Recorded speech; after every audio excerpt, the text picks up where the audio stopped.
Welcome to the channel. In this video today, we're going to be going over a Magicka Warden setup. Now, these sets that I'm running, one of them I know gets love, but the other one doesn't really get any love. So I wanted to find a setup for this, and I decided to kill two birds with one stone. I've had a lot of fun with it, so maybe you will as well.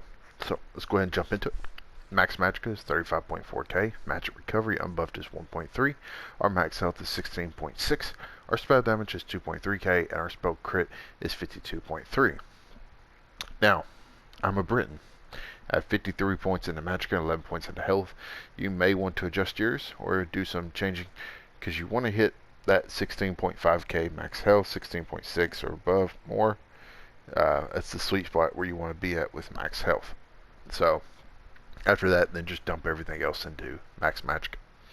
So, the food that we're running is Witchmother's Brew, and the boon that we're running is the Thief. Now, these sets don't really give us any kind of spell crit, so you could definitely run one of these sets and run Mother Sorrow, and you could run the Shadow.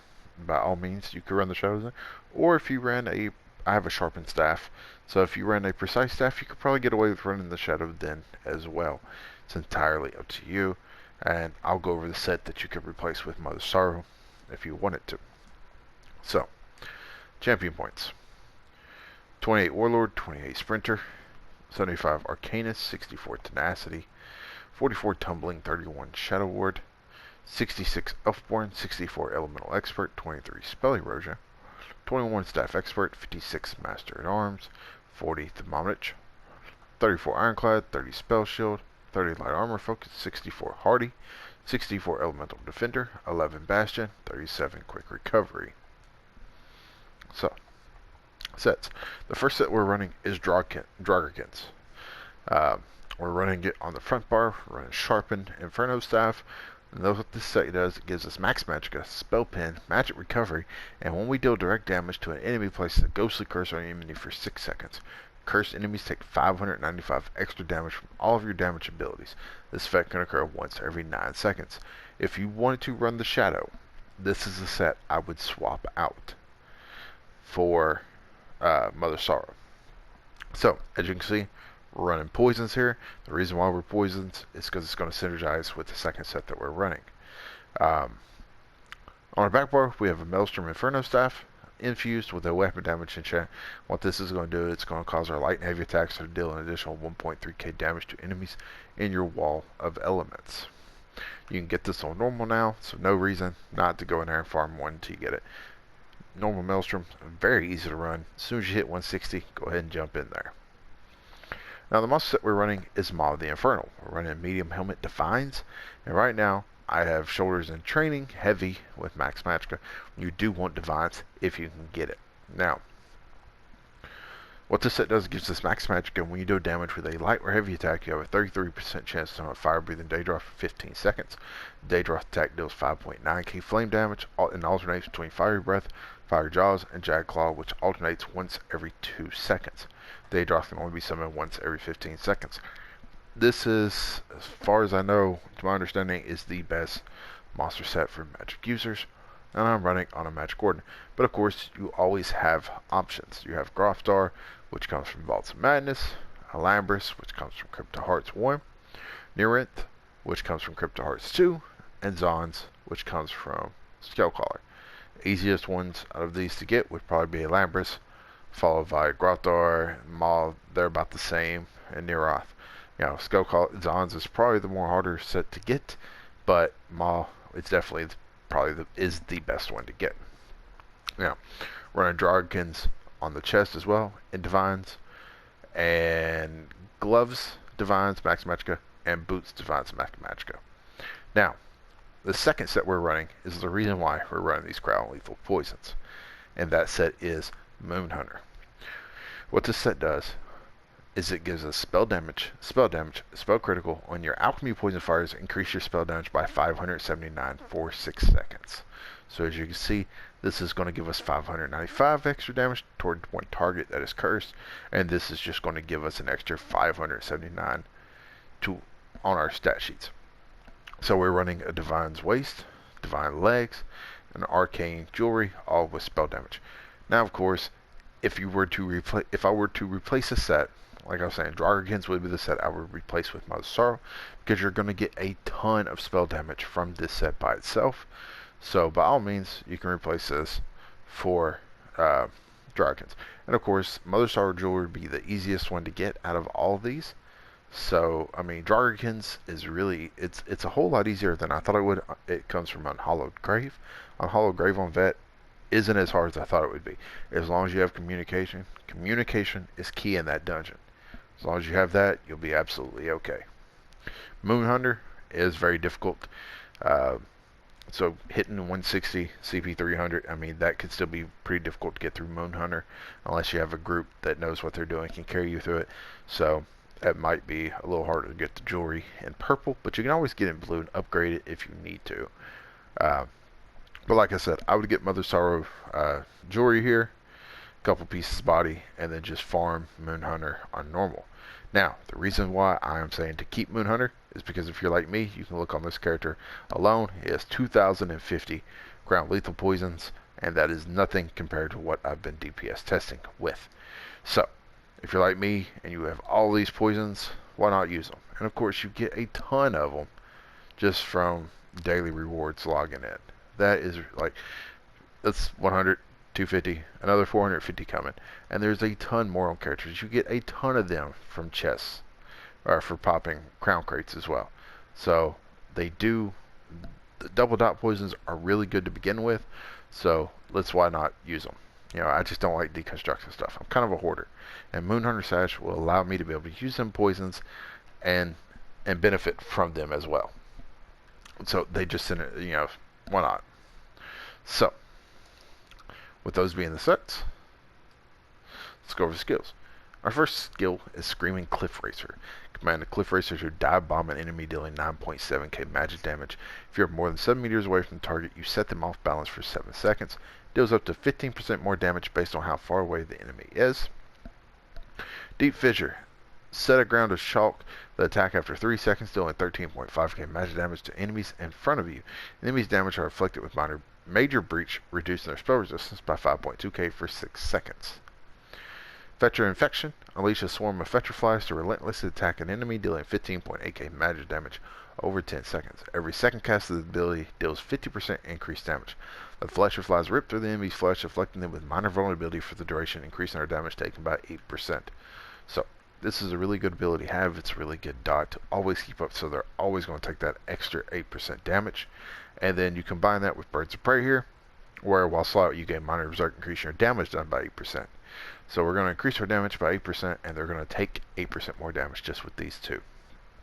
And then we have Inner Light, you know, where it's on our bar for the while slot, your max magic is increased by 5%, and you gain Major Prophecy, increasing your spell critical rating by 2.1k. And then we have Eternal Guardian. Rouse a grizzly to fight by your side. The grizzly swipes an enemy, dealing 3.3k magic damage, and sometimes swipes all enemies in front of it, dealing 12.8k magic damage, and stunning them for 2 seconds. Once summoned, you can activate Guardian's Wrath for 75 ultimate, causing the grizzly to maul an enemy for 15.2k magic damage, deals 100% more damage to enemies at below 25% health. Grizzly respawns when killed once per minute. So, now these two, we don't have this double barred, but we do have it on the front bar. Now, you can take this off if you find out your healer is running combat prayer, and you can replace it with a heal or something, because we don't really have a heal on the bar. So, like, I would replace it with, like, Fungal Growth or Living Vines. You know, Lotus Flower would be a good one as well. You know, Lotus Flower would be the way I'd go. So, I would just morph it, go with Lotus Blossom. You'll be alright. I mean, it gives you Major Prophecy, but that's, you already get that from Inner Light, so it's not that big of a deal. But we're just mostly having it there for our light attacks and heavy attacks to heal us. And that's pretty much it. Or if you want the instant heal, go with the Fungal Growth. You'll take it. Enchanted Growth. Affected targets have increased magic and stamina recovery. This will heal you. So you can go with this one. Either one of those two abilities would be the way I would go, if your healer is using combat prayer, or if you're running with randoms that don't know what the healer is running, then just go ahead and keep this on your bar. So, back bar. We're running Blockade of Fire. Slam your staff down and create a flame barrier in front of you, dealing 1.1k flame damage to enemies in the target area every 1 second. Burning enemies take 20% more damage from this ability. Winter's Revenge.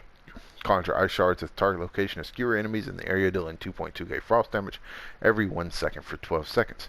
Enemies hit are overcome with bitter cold, reduce their movement speed by 30% for 3 seconds. The ability has a higher chance to apply the chill status effect. These are our two main AoEs on the ground. Of course, this ability here is what's going to allow our light and heavy attacks to do more damage from the Maelstrom staff, so you want to make sure that you don't let this fall off, or if it does fall off, you get it right back down within a second or two. And then the Blue Betty. Call the Betty niche to your side, which restores 4.9k Magicka to you over 25 seconds, and grants you major brutality and sorcery, increasing your weapon and spell damage by 20% every 5 seconds. The niche removes one negative effect from you. So, because we're using the Blue Betty, and we have Inner Light on our bar, on both of our bars, what this is going to do is that it's basically going to allow us to use trash pods.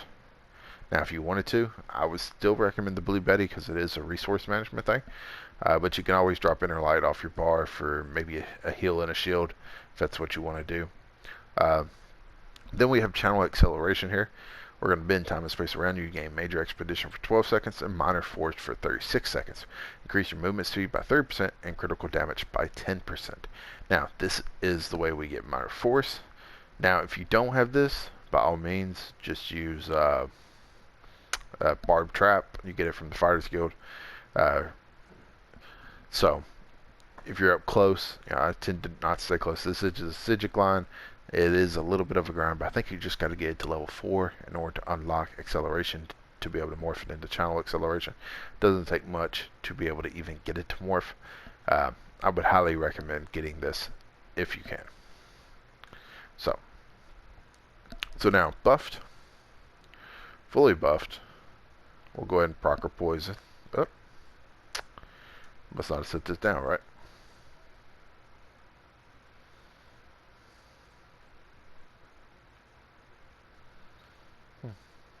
Oh, let's see here. There we go. Maybe if I go into first person. There we go. Huh, that's weird. It is on the ground, but no matter where I set it. What's going on? Well, this was just working earlier today.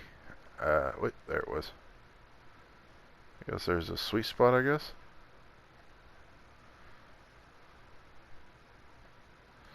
I guess when I moved it earlier to test with the sorcerer. Okay, either way, there we go. So let's go ahead and get buffed up. Go ahead and apply those poisons. Draugr. Alright. 2.8k. I do not believe our poisons have fired off. Let me make sure. They have not. Alright then. Well then, let's just get them. There we go.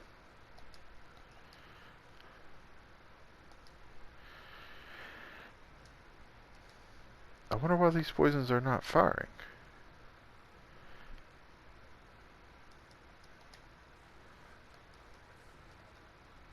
Alright, there we go. 3.5k fully buffed. And our magic recovery is 1.3 without the pot active. That took a little bit of a second. I don't know why it was so hard. But normally, I can promise you that normally procs a lot easier. So, but as you can see, the poisons go off, our weapon damage increases. It just tends to work out in our favor for the most part. So, you always hate when you try to show something how it works, it doesn't want to proc right. So, but these sets are really fun to use together. Like I said, just to reiterate, Draugr comes from the Hollow Grave, Moonhunter comes from Moonhunter Keep. Now, by all means, I would run Mother Sorrow.